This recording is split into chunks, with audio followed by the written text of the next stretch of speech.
इस वक्त में मौजूद हूँ विधानसभा कुंडली में और बड़े बड़े नाम बड़े बड़े बादल अपनी अपनी किस्मत आजमा रहे हैं।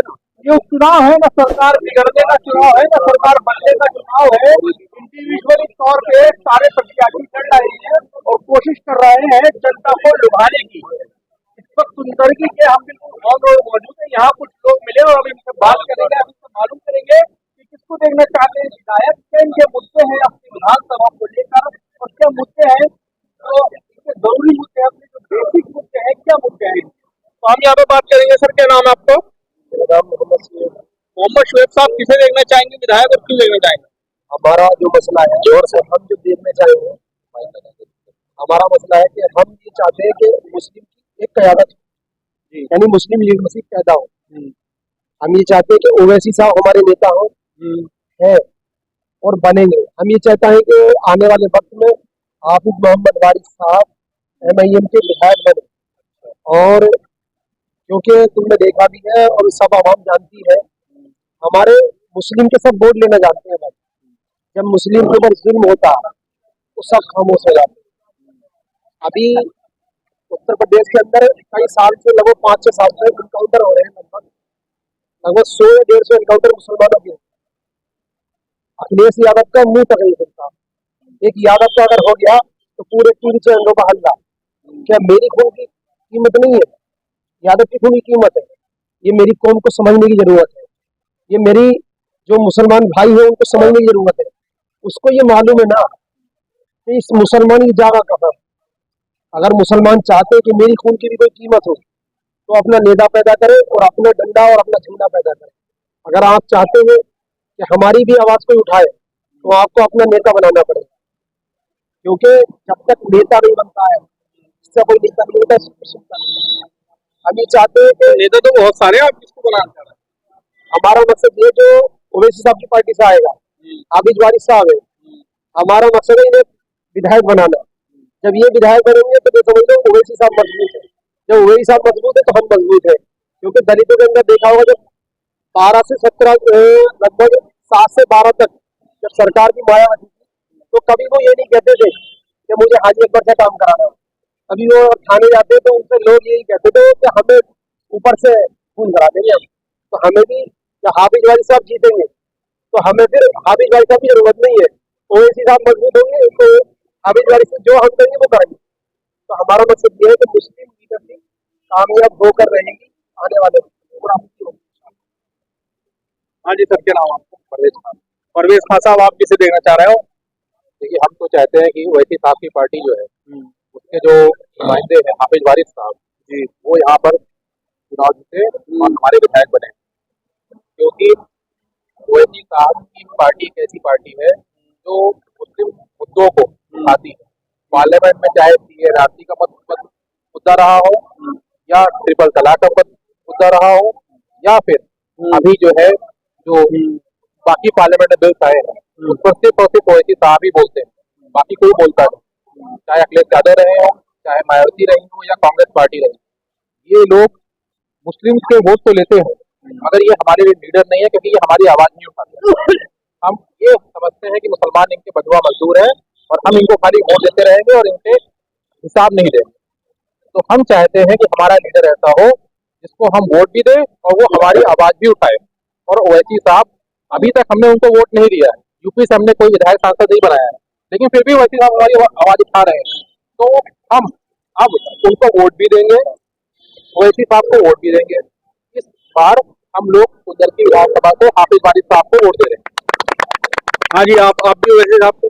बिल्कुल ओवैसी साहब को, ओवैसी साहब के समर्थक ना, ओवैसी साहब से मान लीजिए हम इतनी मोहब्बत करते हैं कि तन मन धन सब कुछ उनके ऊपर कुर्बान है। फिर ये बात क्यों कही जाती है ओवैसी साहब इस तरह की चीजें, वोट कटवा, बीजेपी की मीटिंग, एक्सेट्रा एक्सेट्रा, बहुत सारी बातें ऐसी की जाती है कि वो तो साहब बीजेपी को सिर्फ जिताने की नीयत से आते हैं, ऐसे बयान देते हैं कि एक कर देते हैं नॉन मुस्लिम जो कम्युनिटी के, हिंदू कम्युनिटी को एक कर देते हैं, फायदा बीजेपी को। देखिए बैरिस्टर साहब का आप एक भी बयान ये उठाकर देख लीजिए कि जिसमें उन्होंने किसी भी कम्युनिटी के बारे में गलत बोला होगा। असल में क्या है, जितने ये सपा बसपा के दलाल हैं और जो चमचे हैं ये सब इस तरह की बातें फैलाते हैं। आज तक 70 साल से हम इन सेकुलर पार्टियों को वोट देते चले आ रहे हैं। इन्होंने कभी सेकुलरिज्म के नाम पे लूटा है, कभी बीजेपी का डर दिखा करके लूटा है। आज विधानसभा का अगर हाल देखेंगे तो आप इतना बद से बदतर हो चुका है। यहाँ हमेशा समाजवादी का विधायक लगभग 15 साल से बनता चला आ रहा है। रोडों की कंडीशन अगर आप जाकर देखेंगे तो निकलना मुश्किल हो जाता है। एक मार्ग 7 साल से टूटा हुआ चल रहा है, डींगरपुर मार्ग। 7 साल से यहाँ योगी जी की सरकार है। जैसे ही चुनाव आता है तो क्या कह देते हैं कि उसकी हमने सिक्योरिटी करा दी है, पैसा उसका आने। 7 साल से उसका कोई पैसा नहीं आया। इतनी कंडीशन खराब है। शिक्षा का यहाँ पर कोई बंदोबस्त नहीं है, स्वच्छता का यहाँ पर कोई बंदोबस्त नहीं है। जितने भी युवा यहाँ पर है सब बेरोजगार फिर रहे हैं। यहाँ पर सिर्फ धर्म का नाम दिखा करके वो लोग करते हैं। आज आप देखोगे समाजवादी तो यहाँ से समाप्तवादी हो गई। आज ठाकुर रामजोहर सिंह को आप देखेंगे टोपी लगाकर घूम रहे हैं। वो टोपी क्यों लगा रहे हैं? इसके अंदर एक मकसद है। उन्हें पता है कि इस टाइम जो मुकाबला है वो समाजवादी से नहीं है, मुकाबला जो है MIM वर्सेस समाज बीजेपी है। तो इसलिए वो टोपी लगा रहे हैं कि कुछ वोट हमें मुस्लिम का मिल जाए, लेकिन मुस्लिम का कोई भी वोट उन्हें नहीं मिलेगा। मुस्लिमों ने सबने ये अपने दिल में, मुस्लिम, दलित और शोषित वंचित समाज ने सबने ये दिल में ठान रखा है कि अब की बार हमें सिर्फ और सिर्फ MIM को ही वोट देना है। क्यों वोट देना है? क्योंकि कोई भी मुद्दा हो, किसी भी मोब लिंचिंग का मसला हो, चाहे हिजाब का मसला हो, या 3 तलाक के बिल का मसला हो, या वक्फ बिल का मसला हो, हमेशा ये हमारे नबी की शान में गुस्ताखी का मसला हो, जिसे कि हम अपनी जान माल सबसे बढ़कर चाहते हैं, आज उनकी शान में गुस्ताखी कर दी जाती है। इन समाजवादी के विधायकों के मुंह में क्या दही जम जाता है कि ये वोट लेकर नहीं गए थे? क्या ये अपने आका से मोहब्बत नहीं करते हैं? आज ये हमारे सांसद जियाउर रहमान बने बैठे हैं, कहीं ना हमारे आका से मोहब्बत नहीं है। लेकिन ये सब के सब अखिलेश यादव के गुलाम हैं। यहाँ आकर सब बीजेपी का डर दिखाते हैं। अब ये जनता ने पूरा मन में ये ठान लिया है, हमें किसी से नहीं डरना, हमें सिर्फ और सिर्फ बैरिस्टर साहब को वोट देना है और उनके हाथों को मजबूत करना है। हाँ जी सर, क्या नाम आपका? साहब, आपकी क्या तवक्को क्या, आज के जो हालात है उस हालातों को देखते हुए जो हिंदुस्तान का मुसलमान है, चाहे वो बिहार का हो, चाहे वो महाराष्ट्र का हो, चाहे वो तेलंगाना का हो, चाहे यूपी का हो, चाहे बिहार का हो, सबने ये देख लिया कि हमने आज तक जो सेकुलर के नाम पर जिन लोगों को वोट दिया वो मुसलमानों के साथ केवल धोखा करने का काम किया। जब मुसलमानों की कोई बात आती है या किसी मुद्दे की बात आती है तो ये जो सेकुलर पार्टियां जो कोई एक तो नफरत की दुकान चला ही रही, जो भी MIM वैसी साहब की है ना, उनकी दुकान का भी शटर बंद हो जाता है। एग्जाम्पल के तौर पर हिमाचल में सरकार किसकी है? कांग्रेस की है। मुख्यमंत्री किसका है? कांग्रेस का है। लेकिन इनकी सरकार में वहाँ की इतनी पुरानी मस्जिद की इमारत गिराई जा रही है, वहाँ की मीनारें गिराई जा रही है, वहाँ जो मुसलमान जो वहाँ अपना कारोबार कर रहे हैं, जो वहाँ किराए पर रहते हैं, उनके मकानों को खाली कराया जा रहा है। जो रेहड़ी पटरी पर जो अपना छोटा मोटा सामान बेच करके जो मुसलमान गुजारा करते हैं उन्हें वहाँ से भगाया जा रहा है। तो मैं पूछना चाहता हूँ, राहुल गांधी का इंडिया गठबंधन वालों का शटर क्यों गिर जाता है और ओवैसी साहब को ये बी टीम बताते हैं? अखिलेश यादव अभी जम्मू कश्मीर चुनाव लड़ने गए, 20 सीटों पर चुनाव लड़े। इंडिया गठबंधन के एक घटक दल होते हुए भी वो चुनाव लड़ सकते हैं, वो बी टीम नहीं है। महाराष्ट्र में 9 सीटों पर अखिलेश यादव चुनाव लड़ेंगे तो वो बी टीम नहीं है। वो मध्य प्रदेश में चुनाव लड़ेंगे अखिलेश यादव तो बी टीम नहीं है।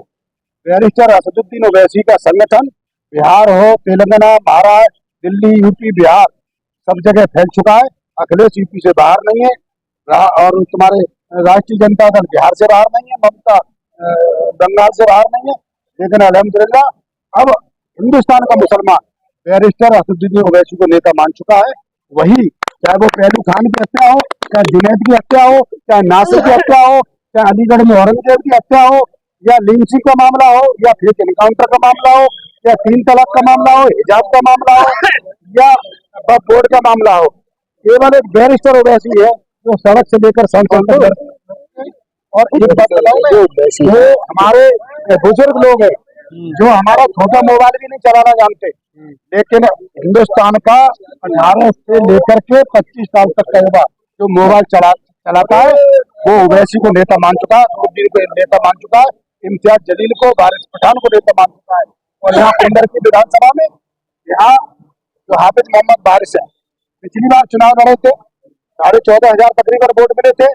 उस समय सरकार हटाने का और सरकार बनाने का चुनाव था, लेकिन अब कुंदर की विधानसभा की जनता बखूबी जान चुकी है, ना इससे सरकार बन रही है, ना इससे सरकार हट रही है।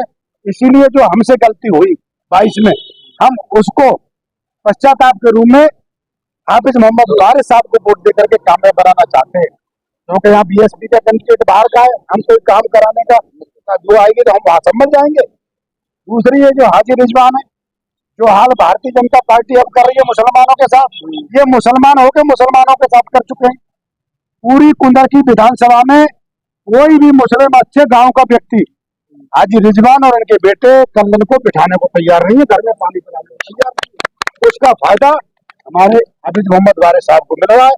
हाफिज मोहम्मद वारिस हाफिज हैं, दूसरी बात बहुत सीधे हैं, बहुत सच्चे हैं, ईमानदार हैं, कर्मठ हैं और ब्लॉक प्रमुख रहे हैं। ये पिछला चुनाव भी लड़े हैं, पिछला चुनाव तो हारे हैं, तो ये बेचारे भी हैं। इसीलिए जनता विचार कर रही है कि पहले जो हो गया हमसे, हम उस गलती को नहीं दोहराएंगे और इस बार भारतीय जनता पार्टी के मुकाबले में हाफिज मोहम्मद वारिस साहब को वोट देकर के एनर्जी का विधान बनाने जा रहे हैं इंशाअल्लाह। ये भी कुंदर की जनता जो असदुद्दीन ओवैसी को लेकर काफी एक्साइटेड है और यहाँ पे AIMIM के प्रत्याशी हाफिज वारिस को वोट देकर विजयी बनाने, लेकिन इनकी बातों में कितना दम है ये आने वाला वक्त ही बताएगा। तब तक हमारी वीडियो देखते रहिए, हमारी वीडियो कैसी लगी कमेंट सेक्शन में जरूर बताइए। तब तक देखते रहिए। जय हिंद।